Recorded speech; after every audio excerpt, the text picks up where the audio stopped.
నమస్కారం వార్తలకి స్వాగతం ముందుగా ముఖ్యాంశాలు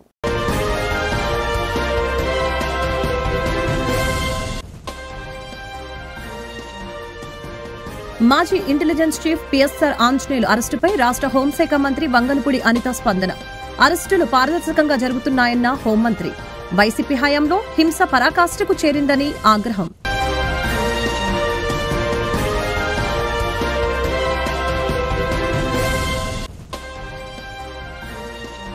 Andhra Pradesh non gazetted officers association 14 demands ను నెరవేర్చాలని అసోసియేషన్ నేతల డిమాండ్.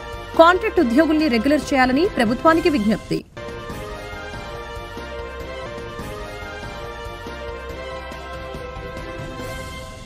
మాజీ ఇంటెలిజెన్స్ చీఫ్ ఐపీఎస్ అధికారి పిఎస్ఆర్ ఆంజనేయులు అరెస్టుపై రాష్ట్ర హోంశాఖ మంత్రి వంగలపూడి అనిత స్పందించారు. గత ప్రభుత్వ హయాంలో కొందరు అధికారులు అప్పటి రాజకీయ నాయకులను అప్పటి ముఖ్యమంత్రిని మెప్పించడం కోసం నిబంధనలకు విరుద్ధంగా పనిచేసి ఇప్పుడు ఇబ్బందులు ఎదుర్కొంటున్నారని ఆమె వ్యాఖ్యానించారు. కాదాంబరి జత్వాని అనే మహిళ ఇచ్చిన ఫిర్యాదు మేరకు జరిగిన విచారణలో లభించిన ఆధారాలతోనే చట్టం ప్రకారం ఆంజనేయుల్ని అరెస్టు చేశామని, ఇందులో ఎలాంటి కక్ష సాధింపు లేదని ఆమె స్పష్టం చేశారు. శబాష్ అనిపించుకోవటానికో లేకపోతే అప్పుడు ముఖ్యమంత్రి దగ్గర మార్కులు కొట్టేయటానికో కొంతమంది ఇలా పనిచేసి ఈరోజు ఇబ్బందులు తెచ్చుకునే పరిస్థితి ఉంది. మీకు తెలుసు శ్రీలక్ష్మి గారు ఒక సీనియర్ ఐఏఎస్ ఆఫీసర్. శ్రీలక్ష్మి ఎన్ని రోజులు ఆవిడ జైల్లో ఇబ్బందులు పడ్డారో మనందరికీ కూడా తెలుసు. అలాంటి సందర్భం మా గవర్నమెంట్లో పనిచేసిన ఏ ఐఏఎస్ ఆఫీసర్కైనా ఏ ఐపీఎస్ ఆఫీసర్కైనా అయిందా అండి? మళ్ళీ మేము కూడా చాలా సందర్భాల్లో ప్రతిపక్షంలో ఉన్నాము. ప్రతిపక్షంలో ఉండి మేము కేసులు పడ్డాము, మేము ఇబ్బందులు పడ్డాము తప్పించి ఏ అధికారి మా వాళ్ళు ఇబ్బందులు పడిన పరిస్థితి కనిపించలేదు. అది మేము డ్యామ్ షూర్గా చెప్పగలం. మరి మీ గవర్నమెంట్లో ఉన్న అఫీషియల్స్ ఎందుకు ఈరోజు బయటకు వచ్చి తప్పు చేశారని చెప్పి ప్రజల ముందు లేకపోతే చట్టం ముందు నిల్చోవాల్సిన అవసరం ఏమొచ్చింది, ఎందుకు వచ్చింది అన్నది మీరు ఆత్మావలోకనం చేసుకోవాలి. ఎందుకనంటే ఈరోజు మీరు చెప్పిన తప్పుడు పనులు చేయటం వల్ల ఈరోజు వాళ్ళు ఇబ్బందులు పడుతున్నారు. వాళ్ళు ఈరోజు అరెస్ట్ అయ్యే పరిస్థితి వచ్చింది. తీరా తప్పు చేయించి ఈరోజు వాళ్ళు ఇబ్బందులు పడే పరిస్థితి వచ్చినప్పుడు వాళ్ళకి మీరు కనీసం ఆ పక్కన వేరేగా మీరు సపోర్ట్ చేయడం అనేది పక్కన పెట్టండి. ఈరోజు వచ్చి మీరేమో వాళ్ళ తాలూకా సిన్సియారిటీని వాళ్ళ తాలూకా క్యారెక్టర్ గురించి మీరు మాట్లాడుతూ ఉంటే మాకు కొంచెం ఇబ్బందిగా అనిపిస్తుంది. కొద్దిసేపటి క్రితం జగన్మోహన్ రెడ్డి గారి ఆధ్వర్యంలో పార్టీ మీటింగ్ జరిగింది. అక్కడ రాజకీయంగా ఇట్లాంటి కక్ష సాధింపులు ఎప్పుడూ చూడలేదు, చాలా ఆంధ్రప్రదేశ్లో చాలా అనైతికంగా పాలన జరుగుతుందని చెప్తున్నారు. అంటే ఆయన అక్కడ మాట్లాడారు కాబట్టి సరిపోయిందండి. కానీ అదే కనుక బయటకు వచ్చి మాట్లాడితే యావరేజ్ 100 మంది ఉన్న ప్లేస్లో ఆయన మాట్లాడితే 70 మంది లేచి నీ హయాంలో నాకు అన్యాయం జరిగింది అని చెప్పి లేచి నుంచని చెప్పే పరిస్థితి ఉంటుంది. ఆయన 4 గోడల మధ్యలో కూర్చొని వాళ్ళ కార్యకర్తల మధ్యలో కూర్చొని మాట్లాడితే కాదు, ఒక్కసారి ఆత్మావలోకనం చేసుకోమని చెప్పండి. డే ఫస్ట్ ప్రజావేదిక కూల్చిన దగ్గర నుంచి కూడా విధ్వంసం ఎలా స్టార్ట్ అయిందో ఒక్కసారి జగన్మోహన్ రెడ్డి గారికి బయటకు వస్తే ప్రజలు గుర్తు చేసే పరిస్థితి ఉంది. ప్రజావేదికను కూల్చిన దగ్గర నుంచి మొదలుపెట్టింది విధ్వంసం. ఎంతమంది రాజకీయ నాయకులు మా లీడర్స్ మీద ఎంతమంది మీద కేసులు పెట్టారండి. అచ్చెన్నాయుడు గారి దగ్గర నుంచి కొల్లు రవీంద్ర గారు, దూలిపాల్ నరేంద్ర గారు, దేవినేని ఉమా గారు, పట్టాభి గారు, మా పార్టీ ఆఫీస్ మీద దాడి, డీజీపీ ఆఫీస్ పక్కనున్న మా పార్టీ ఆఫీస్ మీద దాడి జరిగితే ఇదే జగన్మోహన్ రెడ్డి మా కార్యకర్తలకి బీపీ వచ్చిన కారణంగా వాళ్ళు దాడి చేశారు అన్నారే తప్పించి అది తప్పు అన్న పదం ఉపయోగించలేదు. ఇలాంటి వ్యక్తి ఈరోజు ఆ మాటలు మాట్లాడుతుంటే కొంచెం నాకైతే నవ్వు వస్తుంది. కానీ నేను ఒక పొజిషన్లో ఉండి మాట్లాడేటప్పుడు ప్రజలు కూడా అర్థమయ్యే రీతిగా మాట్లాడారు కాబట్టి చెప్తున్నాను. ఈరోజు ఎంతమందిని ఇబ్బంది పెట్టారండి. అంకబాబు గారని ఒక ప్రెస్ రిపోర్టర్, ఆయన ఏదో మాట్లాడారని అతని వయసును కూడా పక్కన పెట్టి అర్ధరాత్రి వచ్చి సిఐడి ఆఫీస్లో తీసుకెళ్లిన పరిస్థితి కనిపించలేదా? ఒక లేడీ అమరావతి మహిళ ఆవిడని కూడా తీసుకెళ్ళి, ఆవిడకి 60+ years, ఆవిడని కూడా సిఐడి ఆఫీస్కి అర్ధరాత్రి పూట వచ్చి నోటీసులు ఇచ్చి తీసుకెళ్లిన సందర్భం కనిపించలేదా? మా సోషల్ మీడియా యాక్టివిస్టులని సిఐడి అన్న పదాన్ని కంప్లీట్గా కేవలం తెలుగుదేశం పార్టీ వాళ్ళని వేధించడానికి మాత్రమే ఉపయోగించిన మనిషి జగన్మోహన్ రెడ్డి. ఈవెన్ మీకు అందరికీ తెలుసు ఆ సిచ్యువేషన్లో ఎలా అయిందో. ఒక సిఐడి ఆఫీసర్ నోటీస్ ఇవ్వాలి అని ఒక ఇంటికి వెళ్తే ట్యూబ్లైట్లు ఆపేసి గోడలు దూకి, ఏ రూల్లోని లేదండి. నేను ఈరోజు హోమ్ మినిస్టర్గా పనిచేస్తున్నాను. ఏ రూల్లోని కూడా పోలీస్ ఆఫీసర్లు అలా వెళ్ళాలని ఏమీ లేదు. వాళ్ళు అక్కడ ఉన్న క్యాండిడేట్ని బేస్ చేసుకొని, అక్కడ ఇన్వెస్టిగేషన్ బేస్ చేసుకొని, అక్కడ కేసుని బేస్ చేసుకొని అక్కడ వాళ్ళు మూవ్ అవుతారు. అంతే తప్పించి వీళ్ళు ఏంటంటే ఒక నోటీస్ ఇవ్వడానికి అలాంటి సిచ్యువేషన్స్ కూడా క్రియేట్ చేయగలిగారు వీళ్ళు. ఈరోజు అటువంటి అధికారులందరూ కూడా ఇబ్బంది పడుతున్నారు. అడ్డగోలుగా ఆ రోజు సిచ్యువేషన్ని రాజకీయ నాయకులకో లేకపోతే అప్పటి ముఖ్యమంత్రికి, మాజీ ముఖ్యమంత్రి గారికో Andhra Pradesh non gazetted officers association 14 demands ని నెరవేర్చాలని ప్రభుత్వాన్ని డిమాండ్ చేస్తున్నామని రాష్ట్ర అధ్యక్షులు కేవీ శివారెడ్డి ప్రధాన కార్యదర్శి విద్యాసాగర్లు అన్నారు. కాంట్రాక్ట్ ఉద్యోగుల్ని రెగ్యులర్ చేయాలని ప్రభుత్వాన్ని కోరారు. ఏ డిపార్ట్మెంట్ అటు గ్రామ సచివాలయాల్లో చూసినా, ఇటు మెడికల్ డిపార్ట్మెంట్ లో చూసినా, మిగిలిన ఏ డిపార్ట్మెంట్ లో చూసినా కూడా మనం రాత్రి 8-9 దాకా చేస్తున్నారు. శనివారం ఆదివారాలు కూడా జూమ్ మీటింగ్లు, వీడియో కాన్ఫరెన్స్లు, డేటా సర్వేలు, ఆరోగ్యం అధికారులు, ఇది ఒక్క ఉద్యోగులే కాదు, అధికారుల నుంచి ఉద్యోగుల నుంచి 4వ తరగతి ఉద్యోగుల దాకా తీవ్ర మనస్తాపాన్ని, తీవ్ర మానసిక ఒత్తిడిని ఎదుర్కొంటున్నారన్న విషయాన్ని రాష్ట్ర ప్రభుత్వం దృష్టికి తీసుకెళ్లవలసిందిగా ఈ రాష్ట్ర కార్యవర్గ సమావేశం అభిప్రాయపడిందని చెప్తున్నాం. అట్లాగే మెడికల్లో ఏఎన్ఎంస్ ఎవరైతే ఎంపీహెచ్ ఫిమేల్ మిగిలిన ఉద్యోగులు ఉన్నారో ఫీల్డ్ లో ఉంటారు, డెలివరీస్ లో ఉంటారు, వాళ్ళు సబ్ సెంటర్స్ లో ఉంటారు, వాళ్ళు మళ్ళీ హెడ్ క్వార్టర్స్ కి వచ్చి ఎఫ్ఆర్ఎస్ వేయాలి. వేయకపోతే షోకాజ్ నోటీసులు కొన్ని వేల మందికి ఇవాళ ఆంధ్రప్రదేశ్ లో ఇస్తున్నారు. ఎఫ్ఆర్ఎస్ మేము 4 గంటలకు మా డ్యూటీ అయిపోతే 9 దాకా పనిచేస్తున్నాం. 9 దాకా పనిచేసి 9కి మళ్ళీ వెనక్కి వచ్చి ఒక లేడీ ఆటో వేసుకుని ఇంకోటి వేసుకున్నాం వచ్చి మళ్ళీ ఎఫ్ఆర్ఎస్ వేసి ఇంటికి వెళ్ళే పరిస్థితి నుంచి తప్పించమని అడుగుతున్నాం. ఎవరైతే ఫీల్డ్ లెవెల్లో పనిచేస్తున్నారో మెడికల్ డిపార్ట్మెంట్ లో ఫీల్డ్ లెవెల్లో పనిచేసే ఏఎన్ఎంస్ కి, ఎంపీహెచ్ ఫిమేల్స్ కి ఫీల్డ్ లెవెల్ ఎగ్జామ్షన్ ఇవ్వమని చెప్పి రాష్ట్ర ప్రభుత్వాన్ని కోరుతున్నాం. పని ఒత్తిడి నుంచి తగ్గించమని మనం అడుగుతున్నాం. అలాగే గ్రామ సచివాలయ ఉద్యోగులకి రేషనలైజేషన్ చేస్తుంది ప్రభుత్వం. మరి వాళ్ళకి సంబంధించిన నోషనల్ ఇంక్రిమెంట్స్ ఏవైతే ఉన్నాయో 2 నోషనల్ గా ఫిక్స్ చేయాల్సిన అవసరం ఉంది. నోషనల్ గా వాటిని ఫిక్స్ చేయవలసిందిగా, అలాగే అందరికి ఏ ఒక్కరికి అందులో కొంతమందికి తప్పితే మిగిలిన కొన్ని వాళ్ళకి ప్రమోషన్ ఛానల్స్ లేవు. వాళ్ళు 30 ఏళ్ళైనా 40 ఏళ్ళైనా అక్కడే ఉండిపోవాల్సిన పరిస్థితి ఉంది. ప్రభుత్వం హామీ ఇచ్చింది, వారికి లైన్ డిపార్ట్మెంట్ లోను మిగతా డిపార్ట్మెంట్ లోను ప్రమోషన్ ఛానల్ కల్పిస్తాం, వారిని ఫేడర్ కేటగిరీలుగా ప్రకటిస్తామని చెప్పి రాష్ట్ర ప్రభుత్వం హామీ ఇచ్చింది. మొన్న రేషనలైజేషన్ అప్పుడు కూడా వివిధ మినిట్స్ ఆఫ్ ది మీటింగ్ లో కూడా రాష్ట్ర ప్రభుత్వం మినిట్స్ లో కూడా తెలియజేయడం జరిగింది. దానిని ఇంప్లిమెంట్ చేయాలని, నోషనల్ ఇంక్రిమెంట్స్ ని ఇవ్వాలని, దానితో పాటు ఈ డిమాండ్స్ మీద ఏదైతే ఉందో వాళ్ళకి ప్రమోషన్ ఛానల్ కూడా ఓలా, ఊబర్, ర్యాపిడ్ వంటి బడా కంపెనీల యాప్లను రద్దు చేయకపోతే రాష్ట్ర వ్యాప్త ఉద్యమం చేపడతామని సిపిఎం రాష్ట్ర కార్యవర్గ సభ్యులు సిహెచ్ బాబురావు, దోరేపూడి కాశీనాథ్ హెచ్చరించారు. కేంద్ర రాష్ట్ర ప్రభుత్వాలు బడా కంపెనీలకు లాభాలు చేకూరుస్తూ కార్మికులను రోడ్లపాలు చేస్తున్నారని మండిపడ్డారు. విదేశీ యాప్ల కారణంగా ఇవాళ ఆటో కార్మికుల కుటుంబాలు రోడ్ల పాలని, వాళ్ళకి కనీసం గతంలో 1000 రూపాయలు 200 రూపాయలు కూడా ఆదాయ పరిస్థితి లేదు. అందుకే ఆటో కార్మికులు వేలాది మంది రోడ్ల మీదకి వచ్చారు. అందుకే ఇప్పటికైనా సరే కేంద్ర రాష్ట్రంతో పునరాలోచించుకొని ప్రభుత్వాలు యాప్లు ఏర్పాటు చేసి ఆటో కార్మికుల్ని ఆదుకోవాలని చెప్పేసి అనేది ఈ సందర్భం తెలియజేస్తాం. తెలుగుదేశం కూటమి ప్రభుత్వం ఎన్నికల ముందు ఇవాళ 21వ నెంబర్ జీవో రద్దు చేస్తామని చెప్పన్నారు. దాని గురించి వాళ్ళు పట్టించుకునే పరిస్థితి లేదు. ఇవాళ సంక్షేమ బోర్డు ఏర్పాటు చేస్తామని చెప్పారు, దాని గురించి ఊచెత్తే ప్రసక్తి లేదు. ఇవాళ అందరికీ 15,000 రూపాయలు ఇస్తామని చెప్పన్నారు. ఎవరికి ఇవాళ సంవత్సరం అయింది తెలుగుదేశం కూటమి ప్రభుత్వం వచ్చింది. ఇవాళ మీరు ఆటో కార్మికులు మేలు చేస్తామని చెప్పారు, అధికారంలోకి వచ్చి మీరు ఏం చేస్తారని చెప్పని ఈ సందర్భంగా ప్రశ్న. ఇప్పటికైనా సరే తెలుగుదేశం కూటమి ప్రభుత్వం ఆలోచించుకొని ఆటో కార్మికులకి న్యాయం చేయాలి. లేని పక్షంలో రాబోయే రోజుల్లో అన్ని ఆటో రంగాలు కలుపుకొని బంధువు కూడా పిలిపిస్తామని చెప్పినది ఈ సందర్భంగా తెలుగుదేశం కూటమి ప్రభుత్వాన్ని హెచ్చరిక చేస్తారు. రాష్ట్రంలో లక్షలాది మంది ఆటో మీద ఆధారపడి జీవనం సాగిస్తూ ఉన్నటువంటి నేపథ్యంలో కేంద్ర రాష్ట్ర ప్రభుత్వాలు రెండూ కూడా రకరకాలైనటువంటి ఇబ్బందులకి లోను చేస్తూ ఉన్నటువంటి పరిస్థితి చూస్తా ఉన్నాం. ఈ నేపథ్యంలో ఓలా, ఊబర్,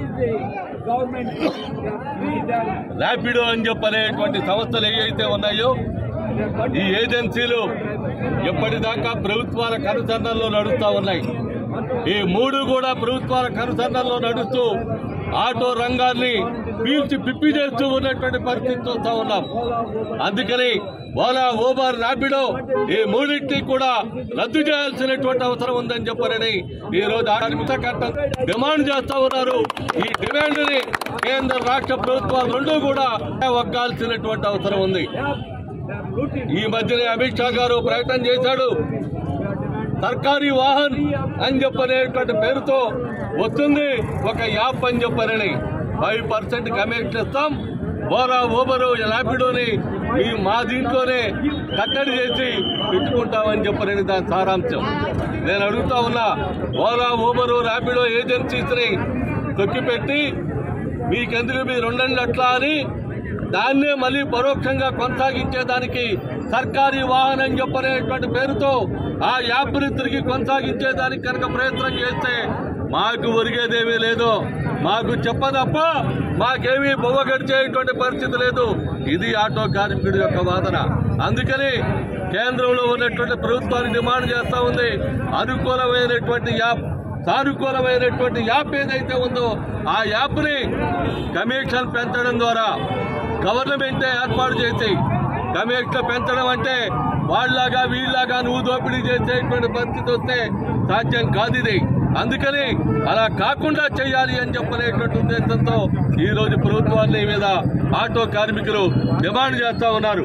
ఒకవైపు జీవో నంబర్ 21, ఒకవైపు ఈ యాప్లు, ఒకవైపు ఓలా, ఊబర్, ర్యాపిడోలు, ఇవన్నీ కలిపి ఇవాళ ఆటో రంగం ఎలా ఉంది అని అంటే పాడి మీదకి వెళ్ళటానికి సిద్ధంగా ఉందంటే ఆశ్చర్యం లేదు. పాడి మీద పడుకోబెట్టడానికి ఈ ఆటో రంగాన్ని తీసుకెళ్లి పెడతా ఉన్నారు మీరు. ఇది ఎలా సాధ్యం అని చెప్పనేటువంటి అడుగుతున్నాం. అందుకనే CITU city auto workers union విజయవాడే కాదు, దేశవ్యాప్తంగా ఈ యాప్లకి సంబంధించినటువంటి దాని మీద, ప్రైవేట్ ఏజెన్సీస్కి సంబంధించిన దాని మీద దేశవ్యాప్తంగా ఉద్యమాన్ని చేపట్టేదానికి సిఐటియు నిర్ణయించింది. ఆ సిఐటియు నిర్ణయం మేరకు ఈ రోజు విజయవాడ నగరపాలక సంస్థ కార్పొరేటర్లు విజ్ఞాన యాత్ర పేరుతో విహారయాత్ర చేస్తున్నారని సిపిఎం నాయకులు దోనేపూడి కాశీనాథ్, కార్పొరేటర్ బోయా సత్యబాబు ఆరోపించారు. గతంలో ఇలాగనే విజ్ఞాన యాత్రల పేరుతో చేసిన యాత్రల వలన నగరానికి కలిగిన ప్రయోజనం ఏంటని ప్రశ్నించారు. యాత్రల పేరుతో నగరపాలక సంస్థ ఇప్పటివరకు 2,47,71,000 ప్రజల సొమ్ముని దుర్వినియోగం చేశారని మండిపడ్డారు. అందరికీ నమస్కారం. విజయవాడ నగరపాలక సంస్థలో వైసీపీ పరిపాలనా కాలం 4 ఏళ్లు పూర్తయిపోయి 5వ ఏడు నడుస్తుంది. ఈ 4 ఏళ్ల కాలంలో విజయవాడ నగరానికి సంబంధించినటువంటి ప్రజలు అనేక సమస్యలు నేటికి ఎదుర్కొంటున్నారు. సరైన తాగునీరు, మంచినీరు సప్లైలో ఇబ్బందులు, అలాగే రంగుమారిన మంచినీరు, మురుగునీరు, ఎండాకాలం ఎంత తీవ్రంగా ప్రజలు బయటికి రావాలంటే భయపడుతున్న ఈ పరిస్థితుల్లో దోమలు చీల్చి చెండాడుతున్నటువంటి స్థితి, ఎక్కడికక్కడ పారిశుధ్యం పడకేసి మురుగుతో నగరం కంపు కొడుతున్నటువంటి పరిస్థితి, అలాగే అభివృద్ధి పనులు నిలిచిపోయి నగరపాలక సంస్థకి నిధులు లేక, పనులు చేసిన కాంట్రాక్టులకి బిల్లులు చెల్లింపు చేయక, నగరం యొక్క ఆర్థిక పరిస్థితి కానీ, నగర అభివృద్ధి కానీ అధోగతి పాలవుతున్న ఈ పరిస్థితుల్లో విజయవాడలో ఉన్నటువంటి పాలకపక్షంగా ఉన్న వైసీపీ, రాష్ట్రంలో పాలకపక్షంగా ఉన్న టీడీపీ ఇద్దరూ కలిసి ఈరోజు నగరపాలక సంస్థ యొక్క నిధుల్ని దుర్వినియోగం చేసే కార్యక్రమంలో భాగంగా జనం సొమ్ముతో జల్సాలు, దీనికి వీరు విజ్ఞాన యాత్రల పేరుతో ఇప్పటికీ 3 విడతలు పూర్తి చేశారు. ఈ 3 విడతల విజ్ఞాన యాత్రలలో, ఈ జలసాల్లో విజయవాడకు సంబంధించి ఎటువంటి ప్రాజెక్టుల్ని మీరు పరిశీలించిన ప్రాంతాల్లో అప్లై చేశారు, వాటి అభివృద్ధి విషయాలు ఏంటనేది గత కౌన్సిల్లో కూడా మేము రాతపూర్వకంగా ప్రశ్నలు కూడా వేయడం జరిగింది. అప్పటి నుంచి ఇప్పటి వరకు వాటికి సమాధానం ఇంతవరకు లేదు. మరలా ఇప్పుడు నిన్నటి నుంచి మళ్ళీ ఈ విజ్ఞాన యాత్ర అంటే విహారయాత్ర కార్యక్రమాలకి బయలుదేరి వెళ్ళారు. మొదటి విడత 40,21,000, రెండో విడత 47 లక్షలు, మూడో విడత 78,50,000 ఈ బడ్జెట్ బడ్జెట్ ఖర్చు చూపిస్తున్నారు. మరలా వచ్చే మార్చి లోపు ఇంకొక 82 లక్షలు ఈ యాత్రా కార్యక్రమాలకి ఖర్చు చేస్తారని పెట్టారు. అంటే మొత్తంగా 2,47,71,000 రూపాయలు విజయవాడ నగర ప్రజల సొమ్ము ఈరోజు జనం సొమ్ము జలసాలు చేసే కార్యక్రమానికి వైసీపీ, టీడీపీ కూడబలుక్కొని దుర్వినియోగం చేయడం, ఇది నగర ప్రజల పట్ల మీ బాధ్యత ఇదేనా అని మేము ప్రశ్నిస్తున్నాం. మన కోతవేటు దూరంలో ఉన్నటువంటి వెలగపూడి సచివాలయం, మన రాష్ట్ర సచివాలయానికి విజయవాడకు రావాల్సినటువంటి ప్రజెంట్ 500 కోట్ల రూపాయలు మన విజయవాడ అభివృద్ధికి రావాల్సిన గ్రాంట్లు పెండింగ్ లో ఉన్నాయి. అది స్ట్రామ్ వాటర్ డ్రైన్ నిధులు 289 కోట్లు, ఏపీ గ్రాంట్స్ నిధులు 132 కోట్లు ఇంకా మన నగరానికి రావాల్సి ఉన్నాయి. వీటిని రప్పించేదానికి ఒక అరగంట టూరు ఎందుకని ఇప్పటి వరకు మీరు ఏర్పాటు చేయటం లేదు? అంటే మీకు చిత్తశుద్ధి, విజయవాడ నగర అభివృద్ధి పట్ల చిత్తశుద్ధి లేదు. గతంలో వైసీపీ రాష్ట్ర పరిపాలన చూసినా, ఇప్పుడు టీడీపీ రాష్ట్ర పరిపాలన చూసినా, మీరు రాష్ట్ర ప్రభుత్వాన్ని విజయవాడ నగరానికి సంబంధించిన నిధులు రాబట్టే విషయంలో అరగంట టూర్కి మీకు టైం లేదు. కానీ 14 ఒక జూనియర్ న్యాయవాదిగా ఉన్న తనకి జరిగిన అన్యాయంపై ఫిర్యాదు చేసినా ఇంతవరకు ఎఫ్ఐఆర్ బుక్ చేయలేదని, పైగా కేసు ఉపసంహరించుకోవాలని బెదిరిస్తున్నారని సుప్రీంకోర్టు, హైకోర్టు ఈ విషయాన్ని సుమోటోగా తీసుకుని న్యాయం చేయాలని జూనియర్ లాయర్ మణిప్రియ కోరారు. గాంధీనగర్లోని ప్రెస్ క్లబ్లో నిర్వహించిన విలేకరుల సమావేశంలో ఆమె మాట్లాడుతూ 2023 నుంచి బెజవాడ బార్ అసోసియేషన్లో మెంబర్గా కొనసాగుతున్నారని చెప్పారు. అంతకుముందు తన భర్తతో ఫ్యామిలీ సమస్యలు ఉండటంతో ఆ కేసు నిమిత్తం కోర్టుకి వస్తూ ఉండేదాన్నని అన్నారు. ఆ కారిడార్ లోంచి నేను కోర్టులోంచి బయటకు వస్తుంటే అప్పటికే వెయిట్ చేస్తున్నాడు పెట్టెల శ్రీనివాస్ అనే అడ్వకేట్ అండి, సీనియర్ అడ్వకేట్. ఆయన ఇంకా వెళ్తా ఇదివరకే నేను ఇంతకుముందు నాకు నా భర్తకి డిస్ప్యూట్స్ ఉన్నాయండి. డిస్ప్యూట్స్ ఉండటం వల్ల నేను 2016 నుంచి నా భర్త యొక్క సమస్యల మేరకు ఫ్యామిలీ కోర్టులో నేను అటెండ్ అవుతూ ఉన్నానండి. కేసుల నిమిత్తం, నా భర్త యొక్క కేసుల నిమిత్తం నేను అటెండ్ అవుతూ ఉన్నాను. అవుతూ ఉండగానే నేను ఇంతకుముందే నేను పెన్నమనే సిద్ధార్థలో డెంటల్ చదివానండి. ఆ తర్వాత దాన్ని డిస్కంటిన్యూ చేసిన తర్వాత మ్యారేజ్ అయింది. మ్యారేజ్ అయిన తర్వాత బాబు, మాకు ఫ్యామిలీలో డిస్ప్యూట్స్ అవ్వడం వల్ల నా చదువు నేను కొనసాగించలేకపోయాను. ఆ తర్వాత ఇలా 2016 నుంచి ఇలా కోర్టుకు వస్తూ నేను BA డిగ్రీ చేసి తర్వాత LLB మన సిద్ధార్థ కాలేజ్లో చదివానండి, కంప్లీట్ చేసుకున్నాను. ఆ తర్వాత మళ్ళీ మన ఏపీ బారులో అమరావతిలో ఎన్రోల్మెంట్ చేసుకున్నానండి నా నెంబర్. చేసుకున్నాను. ఇలా జరుగుతూ ఉన్నాయి. నా కేసుల నిమిత్తం నేను కోర్టుకి వస్తూ ఉండేదాన్ని. సో దీంట్లో కోర్టు నాలెడ్జ్ తెలుసుకుంటా ఉండేదాన్ని అనమాట. ప్రతిరోజు ఏదో ఒకటి నేర్చుకునేదాన్ని. సో ఆ విధంగా నేను లాయర్ అవ్వాలనే ఒక ఇదితో కంప్లీట్ చేసుకున్నానండి. అయితే ఇప్పుడు విషయం ఏంటంటే ఈరోజు 17వ తారీఖున, ఈ నెల 17వ తారీఖున ఈ పెట్టెల శ్రీనివాస్ అనే వ్యక్తి ఏం చేశారంటే, ఇలా నేను అటు వెళ్తూ ఉండగా ఇంతకు ముందే 2018లో తనకి నా కేసు గురించి సజెషన్ అడగడానికి వెళ్ళానండి ఆయన దగ్గరికి. ఆయన నా అడ్వకేట్ కాదు, అయినా సరే ఏంటమ్మా నీ సమస్య అని ఒక చాట నేను బాధపడుతూ ఉండగా ఏంటమ్మా అని అడిగితే ఆయనకి చెప్పాను. సరేనమ్మా అని అప్పుడు మంచిగానే అడ్వైజ్ ఇచ్చారండి. ఆ తర్వాత ఇంకా నా సమస్య తెలుసుకోవడం వల్ల తను నన్ను ప్రతిసారి చాలా వ్యంగ్యంగా మాట్లాడడం, చాలా అసభ్యంగా, చాలా చిన్న చూపుగా మాట్లాడుతూ ఉండేవాళ్ళు. సరేలేని నేను ఊరుకున్నాను. అడ్వకేట్ అయిన తర్వాత కూడా ఒక 1 year వరకు ఏమనలేదు. తర్వాత మళ్ళీ మొదలు పెట్టారు. ఇంకా ఏంటి డివోర్స్ తీసేసుకో, మీ హస్బెండ్ డివోర్స్ తీసుకొని మ్యారేజ్ చేసుకోమ్మా, ఎందుకు అసలు అని అన్నారు సార్. ఒకసారి ఏమన్నారంటే ఇంకా నన్నే చేసుకో అని చెప్పేసి ఆయన నన్ను చాలా ఇబ్బంది పెట్టేవాళ్ళండి. చాలా చాలా మాటలు, అవి చెప్పలేను నేను యాజ్ ఎ లేడీగా. ఆ తర్వాత మొన్న జరిగిన ఇన్సిడెంట్లో ఆయన ఏంటంటే, అటు వస్తుంటే నేను కారిడార్ నుంచి వస్తుంటే ఇలా లాగి ఇలా చేయబట్టుకుని ఇట్లా లాగి ఈ భుజమే చేసి. కామ్రేడ్ లెనిన్ జయంతి కార్యక్రమాన్ని కొత్తపేట సిపిఐ కార్యాలయంలో నిర్వహించారు. ఈ కార్యక్రమంలో సిపిఐ రాష్ట్ర కార్యదర్శి రామకృష్ణ, ఏఐటీయూసీ రాష్ట్ర గౌరవ అధ్యక్షులు వెలుగురి రాధాకృష్ణమూర్తి, సిపిఐ నగర కార్యదర్శి కోట మాల్యాద్రిలు పాల్గొని లెనిన్ విగ్రహానికి పూలమాలలు వేసి ఘనంగా నివాళులర్పించారు. ఈ సందర్భంగా వారు మీడియాతో మాట్లాడారు. ఈరోజు పిఐ లెనిన్ గారి 155వ జన్మదినోత్సవాన్ని జరుపుకుంటా ఉన్నాం. ప్రపంచం అంతా కూడా ఈ రోజున మరి లెనిన్ గారి జన్మదినోత్సవం జరుపుకునే దాంట్లో భాగంగా గుంటూరులో ఈ కార్యక్రమాన్ని నిర్వహించుకుంటా ఉన్నాం. దీనికి రాష్ట్ర పార్టీ కార్యదర్శి గారు రామకృష్ణ గారు హాజరవడం జరిగింది.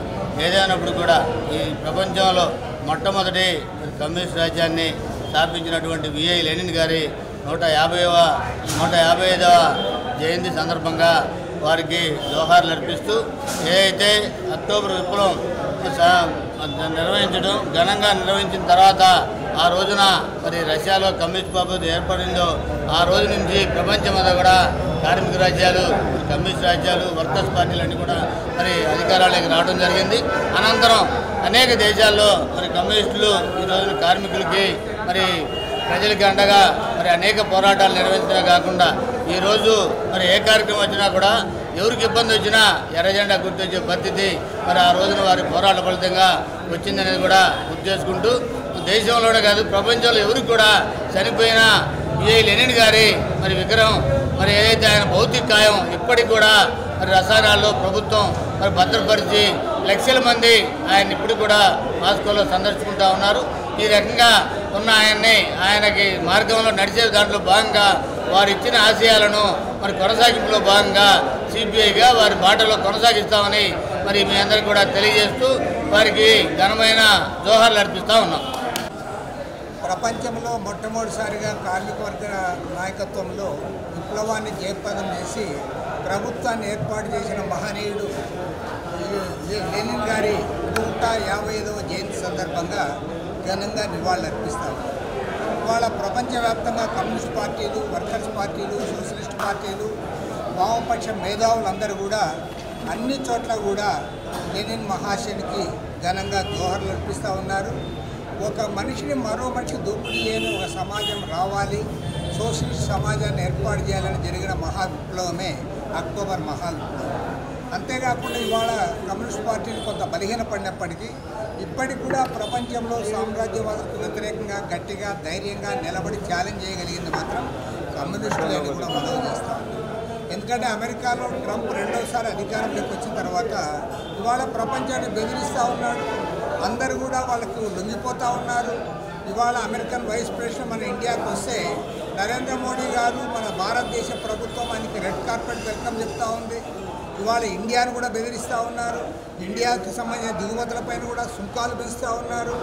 ఇలాంటి తరుణంలో ఇవాళ ప్రపంచంలో అమెరికన్ సామ్రాజ్యవాదానికి వ్యతిరేకంగా ధైర్యంగా మాట్లాడగలిగింది ఎక్కడైతే కమ్యూనిస్ట్ పార్టీ అధికారంలో ఉందో ఆ చైనా దేశంలోనే మాట్లాడగలుగుతూ ఉన్నారు.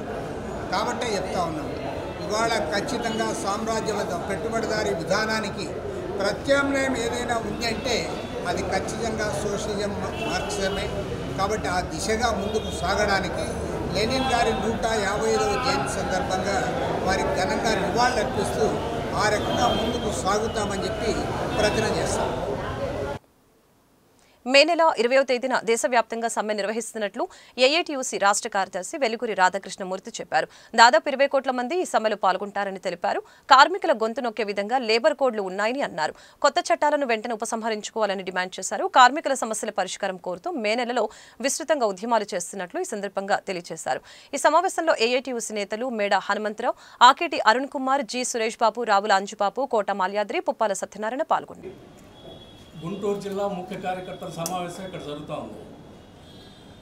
దీనిలో అన్ని కార్మిక సంఘాలు భవిష్యత్తులో చేపట్టబోయేటువంటి కార్యక్రమాలు, దానికి సంబంధించినటువంటి వివరాలని మాట్లాడుకుని తగిన కార్యాచరణ రూపొందించుకోవడానికి సమావేశం జరుగుతూ ఉంది.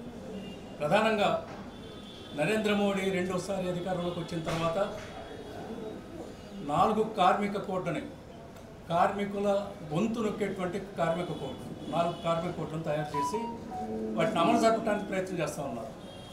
ఏప్రిల్ 1వ తేదీ నుండి అమలు జరిపే ప్రయత్నం చేశారు. కార్మిక వర్గం నుండి వ్యతిరేకత తీవ్రంగా రావటం వల్ల ప్రస్తుతానికి దాన్ని వాయిదా వేశారు. అయితే ఆ కత్తి కార్మిక వర్గం మీద వేలాడుతూనే ఉంది. అందుకే దేశవ్యాప్తంగా కార్మిక వర్గం, అన్ని కార్మిక సంఘాలు, ఈ దేశంలో ఉండేటువంటి ప్రధాన కార్మిక సంఘాలన్నీ ఒక తాటిపైకి వచ్చి మే 20వ తేదీన పెద్ద ఎత్తున దేశవ్యాప్తంగా సమ్మె నిర్వహించాలని చెప్పి నిర్ణయం చేయడం జరిగింది. దాదాపు 20 కోట్ల మంది ఆ సమ్మెలో పాల్గొనబోతూ ఉన్నారు. రైతాంగం కూడా ఆ సమ్మెలో పాల్గొనబోతూ ఉంది. దీనికి సంబంధించినటువంటి కార్యాచరణ రూపొందించుకోవడానికి ఈ నెల 25వ తారీఖున విజయవాడలో ఒక పెద్ద కార్మిక సంఘాల సదస్సు జరుగుతూ ఉంది. ఆ సదస్సులో అంటే ఏప్రిల్ 25వ తేదీ జరగబోయేటువంటి ఆ సదస్సులో కార్మిక వర్గం ఈ జిల్లా నుండి పెద్ద ఎత్తున పాల్గొనాలని విజ్ఞప్తి చేస్తున్నాం. కేంద్ర ప్రభుత్వం ఇటీవల బడ్జెట్ ప్రవేశపెట్టింది. బడ్జెట్లో కేంద్ర ఆర్థిక మంత్రి మాట్లాడుతూ పెన్షన్ విషయానికి సంబంధించి పెన్షన్ని పెంచుతూ అది కేవలం బడ్జెట్ ప్రవేశపెట్టిన దగ్గర నుండి ఎవరైతే రిటైర్ అవుతారో వాళ్ళకి మాత్రమే వర్తిస్తుంది, అంత ముందున్నటువంటి వాళ్ళకి వర్తించదని చెప్పి ఒక మాట మాట్లాడారు. దాన్ని కార్మిక సంఘాలన్నీ వ్యతిరేకిస్తూ ఉన్నాయి. దాన్ని ఉపసంహరించుకోవాలని కోరుతా ఉన్నాయి. కార్మిక కోడ్లు మొత్తాన్ని ఉపసంహరించుకోవాలని కోరుతా ఉన్నాయి. అలాగే కనీస వేతనం ఇప్పటి వరకు 26,000 కనీస వేతనం ఉండాలని కార్మిక సంఘాలు డిమాండ్ చేస్తున్నాయి. పెరుగుతున్నటువంటి ధరలను దృష్టిలో పెట్టుకుంటే వార్తలు ముగించే ముందు ముఖ్యాంశాలు మరొకసారి.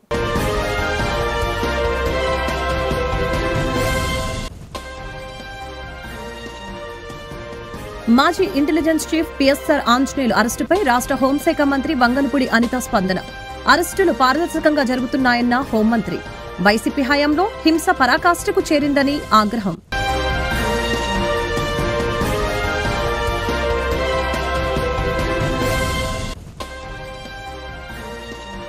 Andhra Pradesh non gazetted officers association 14 demands ను నెరవేర్చాలని అసోసియేషన్ నేతల డిమాండ్. కాంట్రాక్ట్ ఉద్యోగుల్ని రెగ్యులర్ చేయాలని ప్రభుత్వానికి విజ్ఞప్తి.